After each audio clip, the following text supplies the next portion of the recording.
খুবই সামান্য পরিমাণ পেঁয়াজ, কাঁচা লঙ্কা আর সাদা সর্ষে দিয়ে রূপচাঁদ মাছের আলু বেগুন দিয়ে তরকারি কিভাবে রান্নাটা করলাম, তো ভিডিওটা দেখতে থাকো। আজকেরও চলে আসলাম একটা রান্নার রেসিপি নিয়ে। তো আজকের আমি রান্না করব রূপচাঁদ মাছের আলু বেগুন দিয়ে তরকারি। তো ভিডিওটা দেখতে থাকো। এই যে কেটে নিয়েছি আমি আলু, বেগুন, পেঁয়াজ আর কাঁচা লঙ্কা বাটা। আর এই যে মাছ, রূপচাঁদ মাছ। তো মাছে আমি এবার লবণ হলুদটা মাখিয়ে দেব। পরিমাণ মতন লবণ, হলুদের গুঁড়ো দিয়ে দিলাম।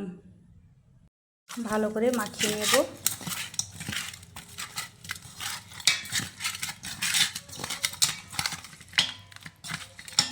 তো এবার উনুনের দিকে যাওয়া যাক, মাছটা ভেজে নেব।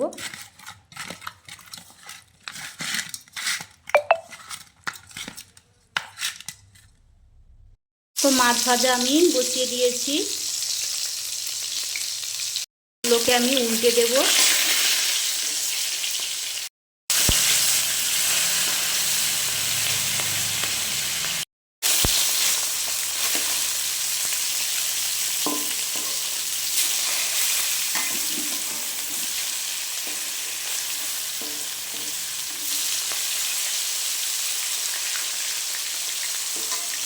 মাছগুলো আমার ভাজা হয়ে গেছে, তুলে নেব।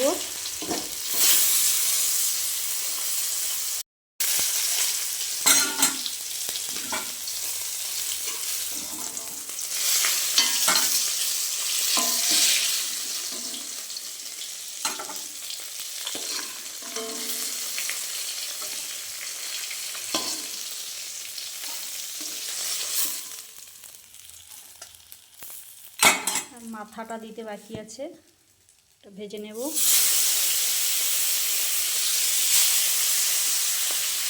তো মাছগুলো কত সুন্দর লাল লাল করে ভেজে নিয়েছি।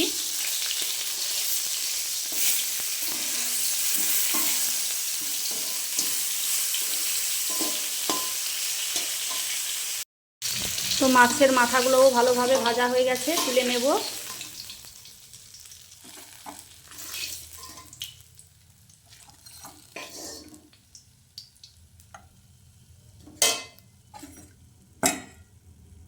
তো কড়াইতে একটু তেল দিয়ে দেবো।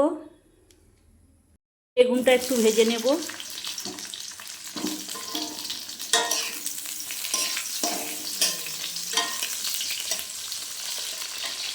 একটু লবণ আর হলুদ দিয়ে দেব।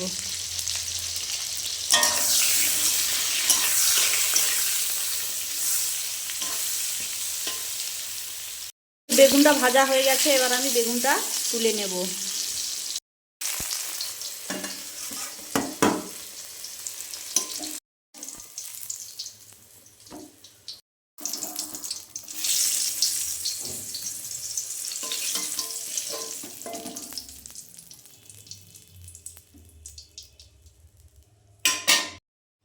দিয়ে দিলাম আর একটু তেলের পরিমাণ, জিরে ফোড়ন দিয়ে দিলাম।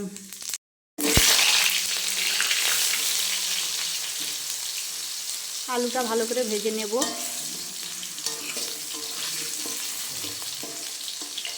তো আলুটা ভাজা হয়ে গেছে, এবার দিয়ে দেবো পেঁয়াজ আর কাঁচা লঙ্কা বাটাটা।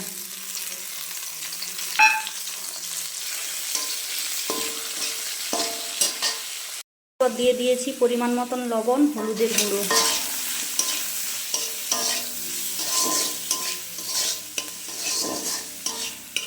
ভালো করে কষিয়ে নেব, দিয়ে আমি জল দিয়ে দেব। আমার আলুটা ভালোভাবে ভাজা হয়ে গেছে, এবার আমি দিয়ে দেব জল, পরিমাণ মতন জল দিয়ে দেব।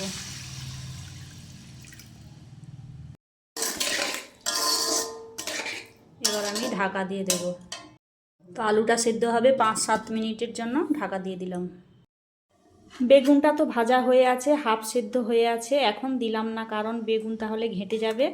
আমি তরকারি নামানোর আগে মাছ আর বেগুনটা দিয়ে নামিয়ে নেব। সেই ফাঁকে একটু আমি তরকারিতে সর্ষে বাটা দেব।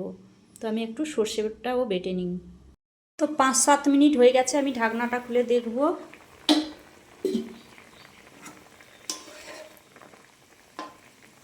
আলু তো সেদ্ধ হয়ে গেছে, এবার আমি ভেজে রাখা বেগুনটা দিয়ে দেব।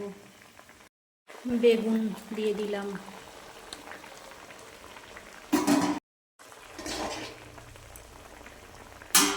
দিয়ে দেব মাছ, সম্পূর্ণ মাছ দেব না, 4 পিস মতন মাছ দেব।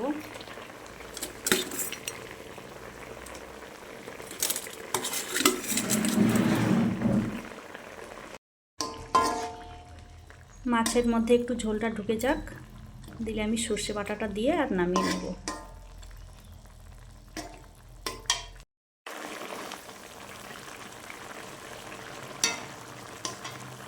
সর্ষে বাটাটা দিয়ে দিলাম।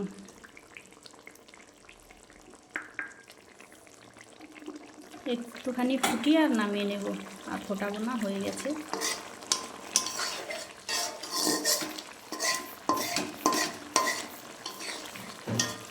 এবার আমি গ্যাসটা অফ করে দেব।